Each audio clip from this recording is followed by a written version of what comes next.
My apartment was destroyed by a terrible flood.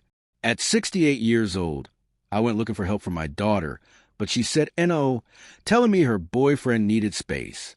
With nowhere else to turn, I remembered a woman I hadn't talked to in 45 years. When she answered her front gate, she said only 4 words.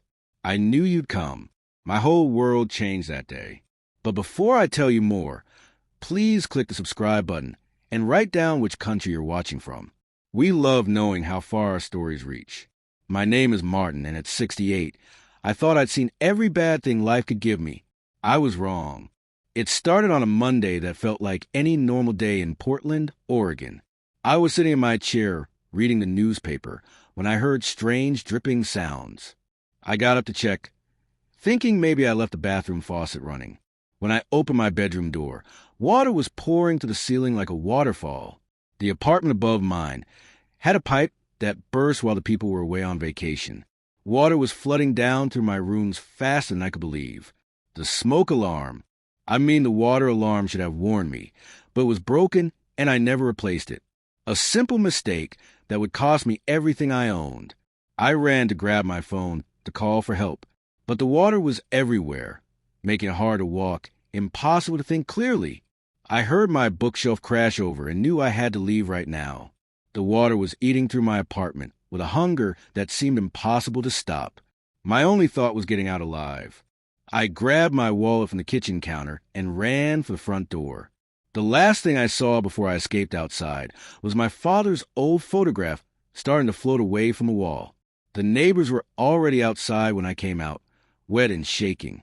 Mr. Chun, my 82-year-old neighbor from down the hall, was the first to run over, putting his arm around me as we both watched helplessly while the water destroyed the home where I'd lived for over 35 years.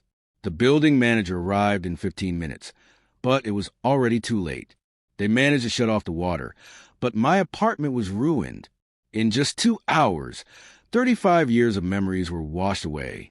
The kitchen table where Sarah used to do her schoolwork, the walls that showed the marks of my daughter growing up, the bedroom where I slept alone for 10 years after Elizabeth passed away. It was all gone. I stood in the hallway wrapped in a blanket someone had given me while the repair crew did their work.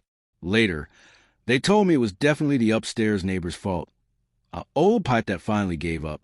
The water finally stopped, leaving behind only a wet, ruined space.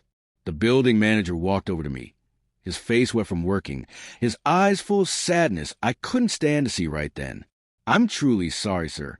We did our best." But he didn't need to say more. I could see it myself. A complete loss. Everything I had, except the clothes I was wearing and what was in my wallet, had disappeared. The neighbors who were lucky enough to still have homes took me in for that first night. Kind Mr. Chin said I should stay with him, but his tiny apartment was already full with his visiting grandchildren. The community center had set up emergency places to sleep, but thinking about sleeping in a big room full of people I didn't know made me feel even more lost. That's when I knew I needed to call Sarah. My daughter lives about 50 minutes away in Beaverton, a fancy area of Portland with clean streets and houses that look like they came from fancy magazines. She moved there 6 years ago when she got a big promotion at the technology company where she works.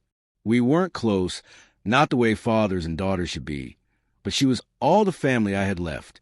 I used Mr. Chen's phone because mine had gotten ruined with everything else. "Sarah, sweetheart, it's Dad," I said, my voice weaker than I wanted.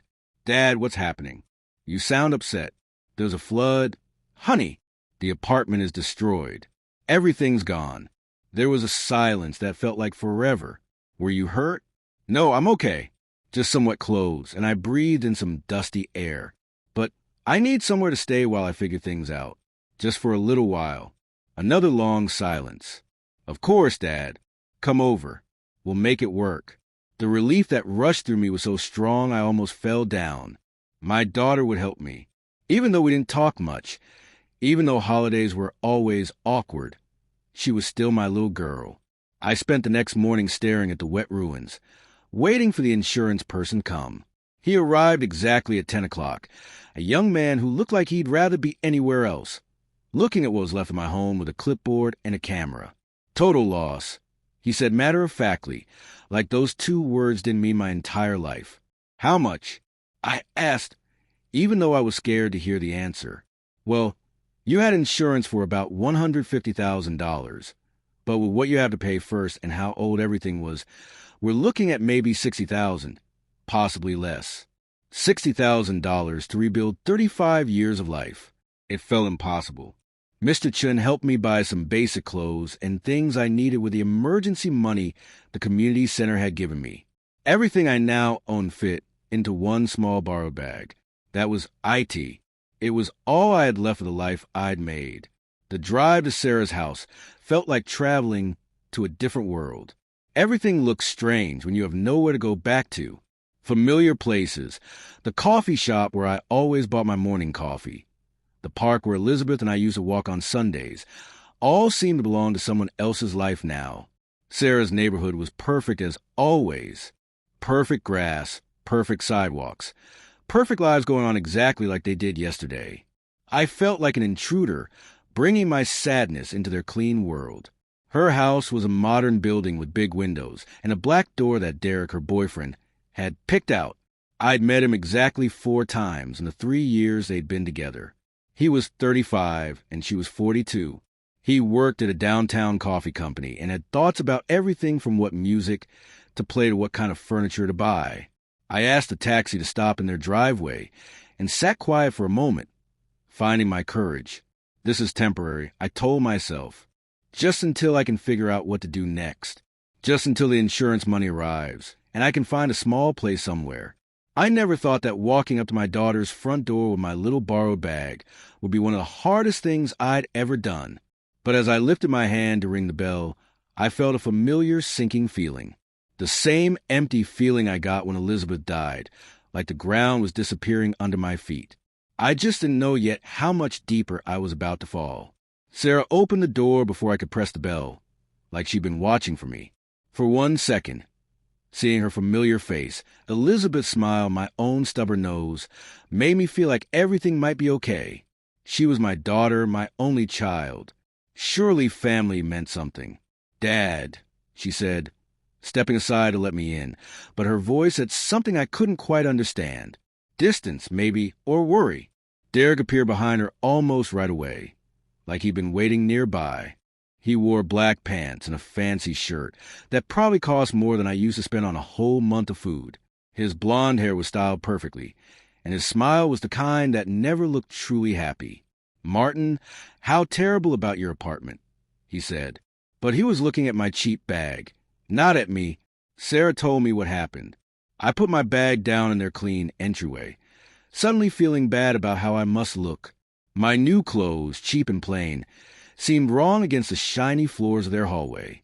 I could still smell the damp wetness in my hair, even after the shower I'd taken at Mr. Chen's place. "It's just temporary," I said quickly, "just until I can get back on my feet." Sarah and Derek looked at each other. One of those silent couple conversations that keeps everyone else out. I'd seen Elizabeth and me do the same thing many times, but from the outside, it felt like they were shutting me out of a club I didn't know about.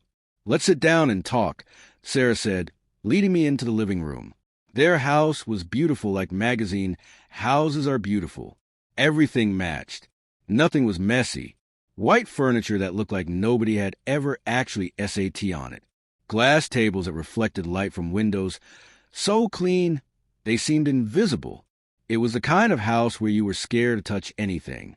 I sat on the edge of the perfect couch, my new shoes flat on the clean wooden floors. Derek noticed, and as I twitched slightly, "So, what's your plan?"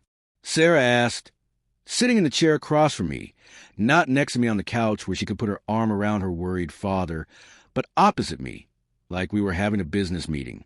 "Well, the insurance person said it'll take a few weeks to handle everything, maybe longer. I was hoping I could stay here until then, just until I find a small apartment or something."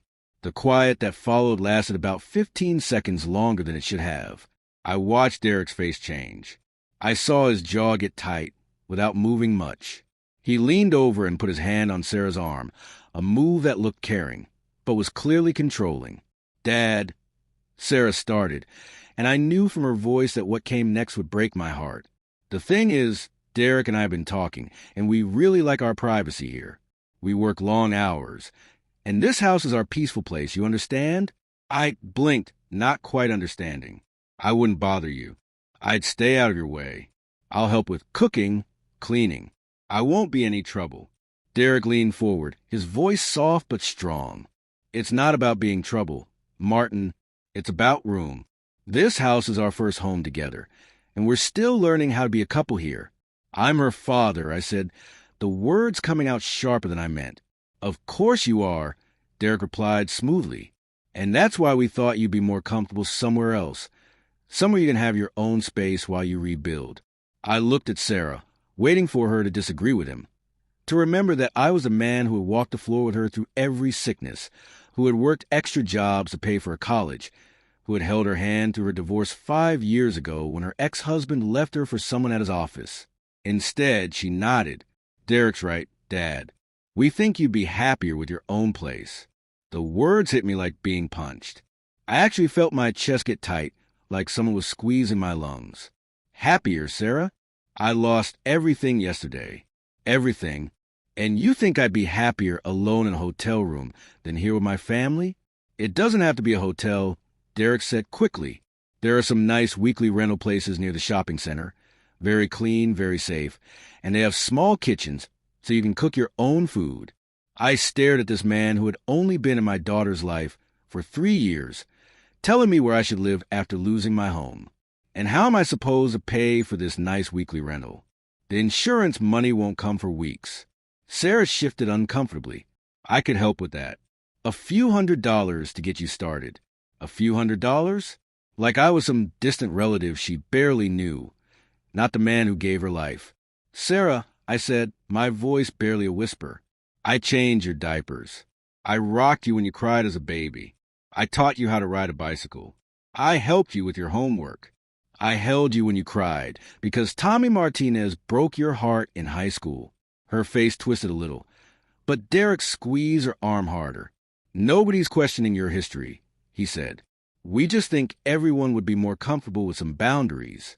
Boundaries? I'd heard that word from the counselor Sarah had seen after her divorce. Everything was about boundaries. You're kicking me out, I said plainly. We're not kicking you out, Sarah argued. We're just saying that maybe this living arrangement wouldn't work for anybody. Whose idea was this? I asked, though I already knew the answer.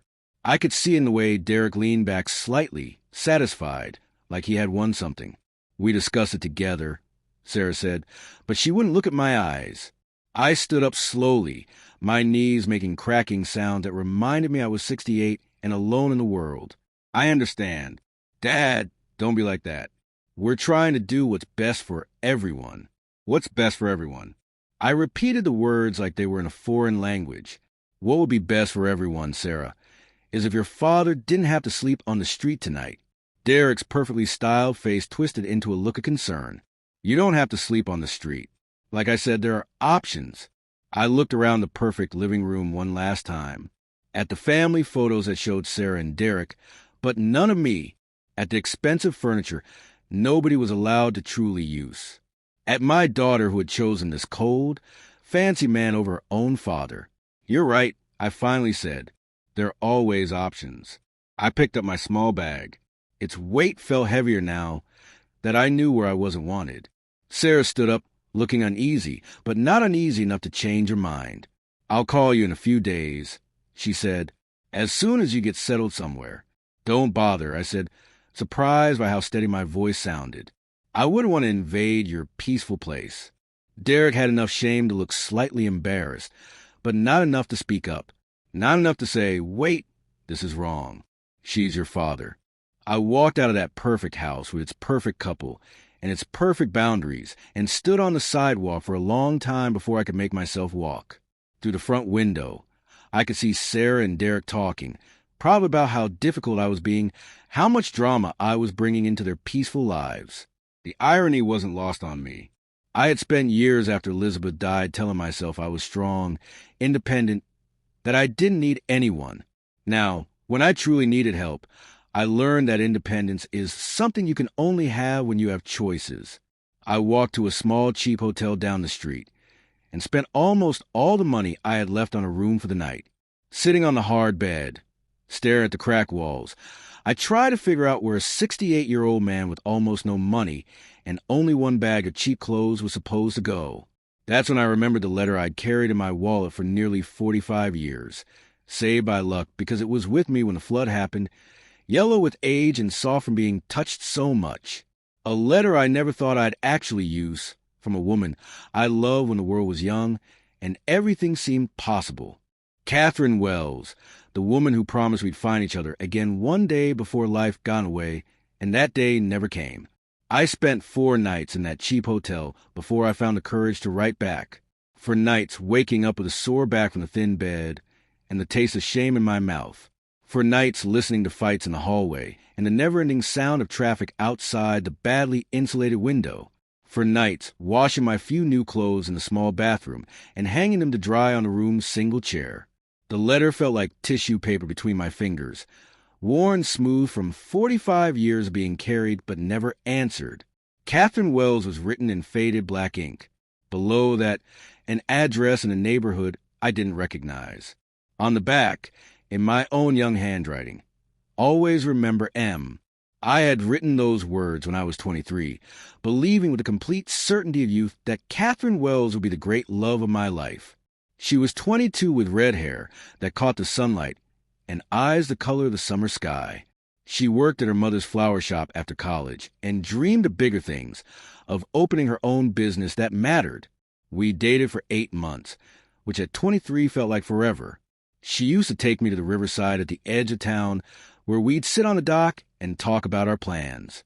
I'm going to open my own flower shop chain. She'd tell me, something big enough to give you everything you deserve. I'll wait for you. She promised me the night before she left for a job in Seattle. I'm going to make something of myself, and then we'll be together again. But promises at 23 have a way of fading when real life takes over. She sent letters at first, long, beautiful letters full of dreams and plans. I wrote back telling her about my job at the post office, about how I was waiting, just as I promised. Then the letters got shorter, less frequent. When I met Elizabeth 8 months later at a community dance, Catherine felt like a beautiful dream I'd once had, too good to be real. Elizabeth was steady, dependable, already 28, and with a good job at the hospital. She didn't promise me the world, but she promised me a home, a family, safety. When she asked me to marry her after 6 months of dating, I said yes. I put Catherine's letter in my wedding suit pocket, a secret reminder I couldn't bring myself to throw away. Now, 45 years later, sitting in a cheap hotel room that smelled of mold and old cigarettes, I wondered what had become of that dreamy woman with the sky-blue eyes. I followed her occasionally over the years the way you do with first loves. Through mutual friends, I heard she had made good on her promises, that she had started a business, that she had become successful. She never married, which surprised people. Too busy building her business. They'd say, that Wells woman was always ambitious.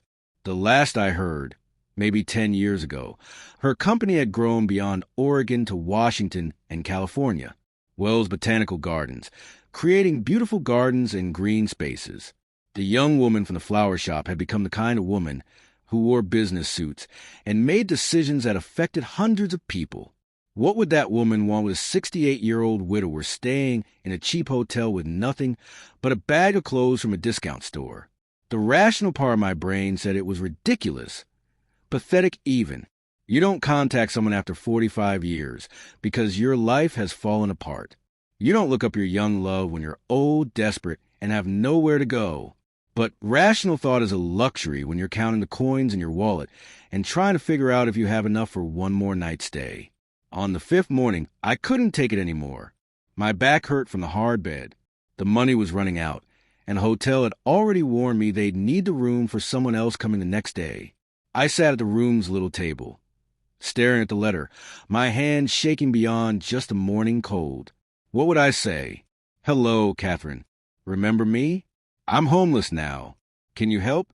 The address on the letter was probably old, or would lead to some assistant who would politely tell me that Ms. Wells was far too important to see random men claiming to have known her in their youth.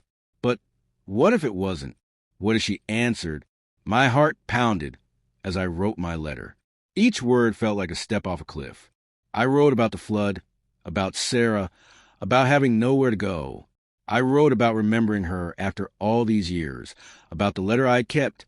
I wrote that I understood if she didn't want to help, that I had no right to ask. Then I walked to the post office, bought an envelope and stamp with my last few dollars, and mailed it before I could change my mind. 3 days passed. 3 days of rationing my last bit of money, of wondering if I'd made a terrible mistake. 3 days of imagining Catherine reading my desperate letter and throwing it away. Then on the 4th morning, there was a knock on my hotel room door. I opened it to find a delivery person holding an envelope. Martin Hayes? They asked. I nodded, unable to speak. This is for you. The envelope was thick, expensive paper. Inside was a handwritten note in elegant writing I recognized even after 45 years. Martin, I've been waiting for you to reach out all these years. Come to this address tomorrow at noon. I'll be waiting. Always, Catherine. Below that was an address in the wealthy part town, the kind of neighborhood I'd only driven through, never visited. My hands shook as I read it again and again, making sure it was real. The next morning, I used my last money to take a bus to the address she'd given me. The neighborhood was even more impressive up close. Big houses with tall gates and perfect gardens. Trees that looked like they'd been placed by experts. Mailboxes that probably cost more than most people's rent. I found Catherine's address and stood outside the gate for a long time, suddenly terrified. What was I doing? What were we doing? This was crazy. You couldn't just reconnect after 45 years like you were continuing a conversation from yesterday. But as I looked at the house beyond the gate, beautiful and elegant and successful, I felt something I hadn't felt since before the flood. Hope. Maybe it was foolish hope. Maybe it would lead to more disappointment, more heartbreak, but it was hope nonetheless. And at 68, with nothing left to lose, hope was worth the risk. At exactly noon, I pressed a button on the intercom. A voice answered immediately, warm and familiar even through the speaker. Martin? Yes, I managed to say. Come in. The gate opened with a quiet hum, and I walked up a stone path through gardens that looked like paintings. The front door opened before I reached it, and there she stood. Even after 45 years, even with silver hair and lines around her eyes, even carrying the weight of decades I hadn't shared with her, I recognized her immediately. Catherine Wells stepped out of that doorway like she was stepping out of my dreams. And as she looked at me standing on her path, the years fell away between us, like they had never existed. I wanted to apologize. I wanted to explain why I looked so terrible, why I'd disappeared from her life, why I was asking for help after all these years. But before I could say anything, she walked down the steps toward me. Catherine had the same graceful walk she'd had at 22, but now it was refined, polished by success and maturity. She wore simple pants and a blue sweater that probably cost more than I used to spend on a month of food. But her eyes, those sky blue eyes that had haunted my dreams for decades, were exactly the same. I wanted to hide. I wanted to go back through the gate and pretend this wasn't happening. I looked terrible. My hair hadn't been cut in months. My cheap clothes were wrinkled, and I felt small and unimportant compared to this elegant woman waiting for me. But she was already smiling at me, a smile that made my heart jump like I was 23 again. I walked toward her slowly, suddenly unable to breathe. "Hello, Martin," she said softly. "Hello." I could see the changes time had made. Her red hair was now silver, cut short and professional. Lines marked the corners of her eyes and shaped her mouth. She was thinner, more elegant, as if success had given her grace along with everything else. But when she smiled at me, I saw the young woman who used to take me to the riverside and tell me about her dreams. "Hello," I managed to say, my voice barely a whisper. She looked at my face for a long moment, those sky blue eyes taking in every detail. I wanted to apologize for how I looked, for how far I'd fallen, for contacting her after all those years with nothing to offer but trouble. Instead, she said 4 words that changed everything. "I knew you'd come." I started to cry. Right there in her beautiful garden with Catherine Wells standing in front of me, I completely fell apart. 45 years of held back tears, for days of worry and fear, a lifetime of being told I wasn't enough. It all came out in ugly crying that I couldn't control. She didn't say anything else. She didn't try to stop me or tell me everything would be fine. She simply put her arm around me as I collapsed against her shoulder. She smelled of expensive perfume and fresh flowers, of success and safety, of everything I had lost and everything I never had. Her sweater was soft against my face, and her arm was strong around my shaking shoulders. "I'm sorry," I said against her shoulder. "I'm sorry, Catherine. I shouldn't have written. I shouldn't bring you into this mess." "Sure," she whispered, her hand rubbing my back. "You should have reached out years ago." When the tears finally stopped, I pulled away to look at her, embarrassed by the wet spot I'd left on her expensive sweater. I must look like a disaster. She reached out and wiped a tear from my face, her touch gentle as a feather. "You look like someone who has been through something terrible and survived it. That's not a disaster, Martin. That's strength." I laughed, but it came out shaky and bitter. "Strength? I'm 68. I'm staying in a horrible hotel because my own daughter doesn't want me. That's not strength. That's pathetic." Her jaw got tight, and for a moment, I saw a flash of anger she was trying to hide. "Your daughter is making a mistake. You don't know her. I don't need to know her. I know you." She paused, her hand still resting lightly on my shoulders. "Or at least I knew you. And the Martin Hayes I knew would never turn away someone who needed help, especially family." The way she said my full name, like it was something precious she kept all these years, made my chest hurt with longing for the man I used to be. "That was a long time ago," I said. "I'm not that young man anymore." "Maybe not," she agreed, "but I'd like to meet the man he became." She picked up nothing from my hand because I had nothing to carry, and led me toward her beautiful house. As she opened the door for me, I was suddenly amazed by how unreal the situation was.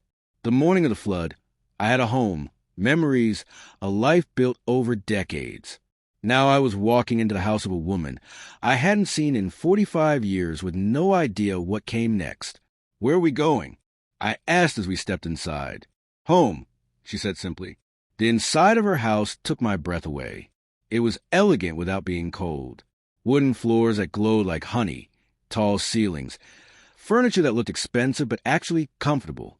There were flowers everywhere in beautiful vases, family photos on the walls, books on every shelf.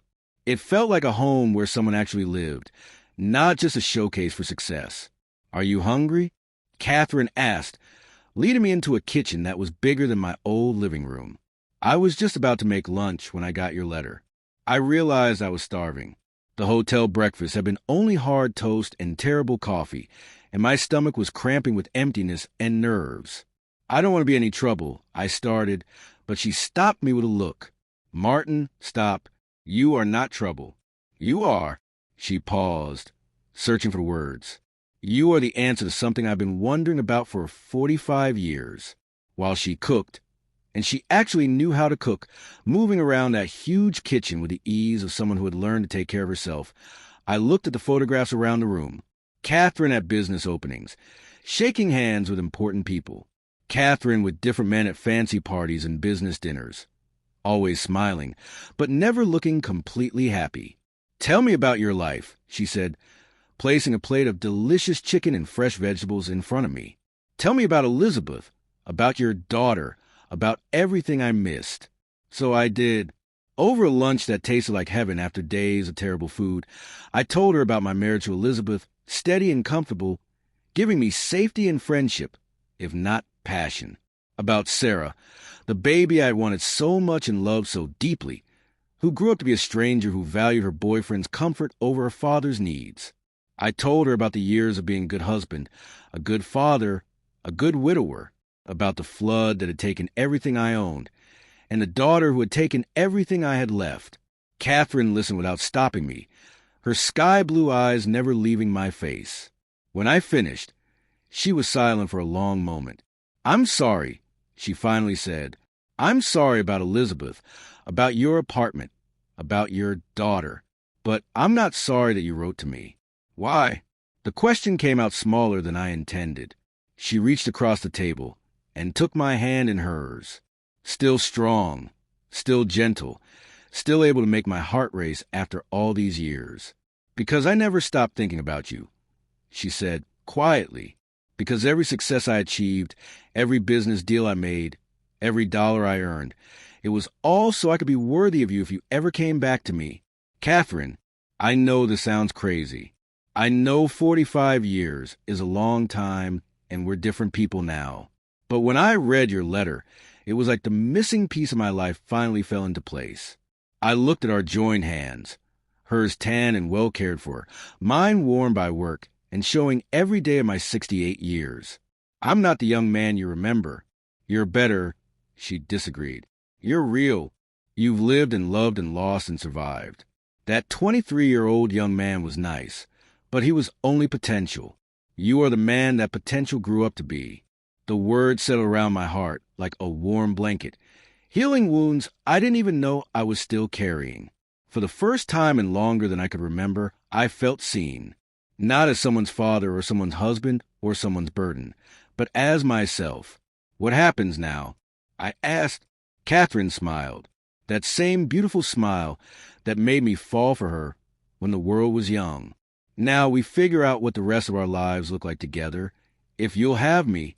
As I sat in her beautiful kitchen filled with good food and possibility, I realized that sometimes a flood that destroys your old life is just making room for the life you were always meant to have. Living with Catherine was like discovering a part of myself I had forgotten existed. The first week was strange, moving carefully around each other like polite strangers sharing space.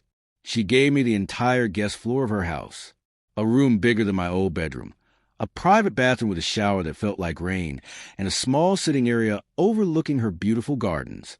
I felt like I was staying in a fancy hotel, afraid to touch anything or leave too much evidence of my presence. But Catherine was patient, the way successful people learn to be, and slowly I started to relax. She had a gardener, Miguel, who came 4 days a week. But on the other days, I found myself helping in the gardens. It started small, watering plants in the morning, pulling a few weeds. But Catherine appreciated everything with the enthusiasm of someone who had been doing everything alone for decades. This is wonderful, she said one evening, admiring the flower bed I'd organized. I haven't had help like this in years. It's nothing special, I said, but inside I glowed. When was the last time anyone had truly appreciated my work? Sarah used to complain that I never did things the right way. Derek once suggested I try watching some online videos to learn better techniques. Catherine shook her head. It's perfect. You're perfect. That word perfect should have made me worried. I was 68 with gray hair and wrinkles that had become permanent grooves. My hands were spotted with AG, my body soft in places that used to be strong. I was anything but perfect. But when Catherine looked at me, I saw myself reflected in her eyes as someone valuable, someone worthy of love and attention and gentle care. We fell into routines that felt as natural as breathing. We ate breakfast together on the back patio where Catherine read business reports, and I watched the birds at her fancy bird feeders. We took afternoon walks around the property where she showed me the garden she designed herself and the greenhouse where she grew rare orchids as a hobby. The evenings were for talking. We had 45 years to catch up on, and we did it slowly, carefully, like people examining precious treasures. I told her how hard it had been to lose Elizabeth, about the emptiness of the house in the months afterward, about how I had to force myself out of bed every morning, about the loneliness of being a widower, the way people treat you like half a person once your wife is gone. She told me about her business, how it had grown from a small flower shop to a garden design company with projects in 4 states, about the men she dated over the years, smart, accomplished men who looked perfect next to her at business events, but who never made her feel whole. There was one man. She said one night as we sat near her fireplace, the rain tapping against the windows. Marcus. He was a landscape architect, brilliant, handsome. Everyone said we were perfect for each other. I felt a pang of jealousy that surprised me with how strong it was. What happened? I asked her to marry me. She said, quietly, on Valentine's Day 8 years ago, big surprise, fancy restaurant with candlelight, expensive ring, everything she said she wanted. and she said yes. We planned the wedding for the following spring. But as the date got closer, I kept having this feeling that something was wrong. Not with him. He was everything anyone could want in a husband. But with me. She paused, staring into the fire. 2 weeks before the wedding, I called it OFF. Catherine and O. What did you tell him? The truth. She looked at me, her eyes serious. That I was still in love with a man I'd met 45 years ago, and it wouldn't be fair to marry him while my heart belonged to someone else. The words hit me like a physical blow. You canceled your wedding for me? For the memory of you, for the possibility that someday, somehow, you might need me and I would be here waiting. I looked at the successful, beautiful woman who could have had anyone and tried to understand what she was telling me. This is crazy, I said. It is. She leaned forward, taking my hands in hers. It's crazier that you kept my letter in your wallet for 45 years. She was right. Sure, we were both crazy. We were both living with the ghosts of what might have been.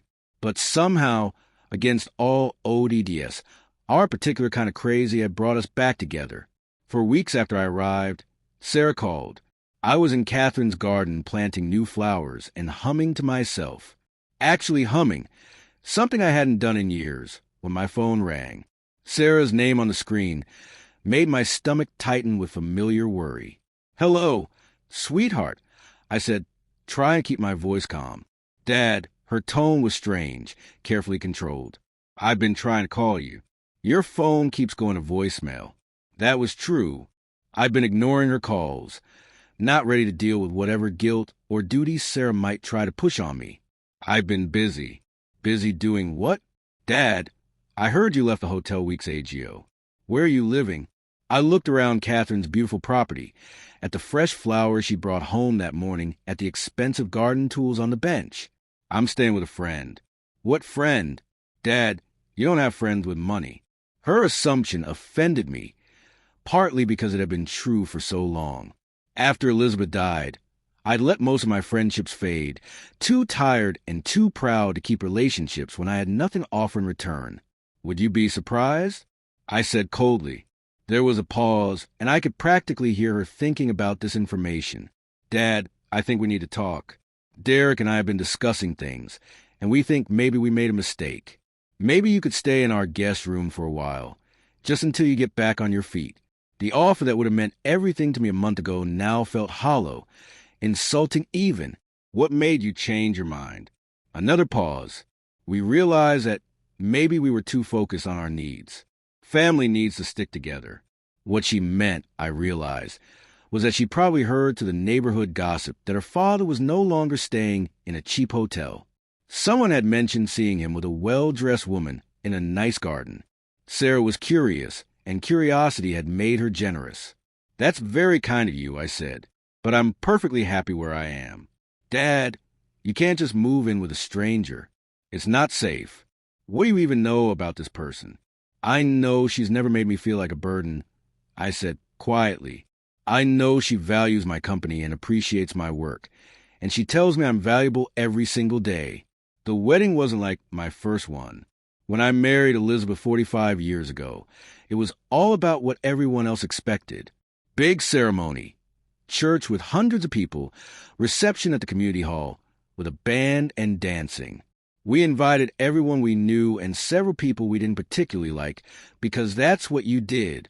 We performed the ritual for the community, not for ourselves. This time, Catherine and I did exactly what we wanted. The ceremony took place in her back garden on a warm December morning, 6 months after that letter I'd sent from the hotel.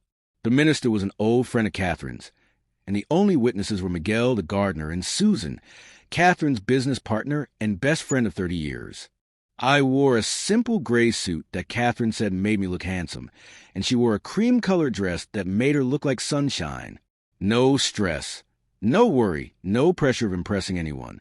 Just two people who had found each other again after 45 years, promising to spend whatever time they had left together. Sarah came to the wedding.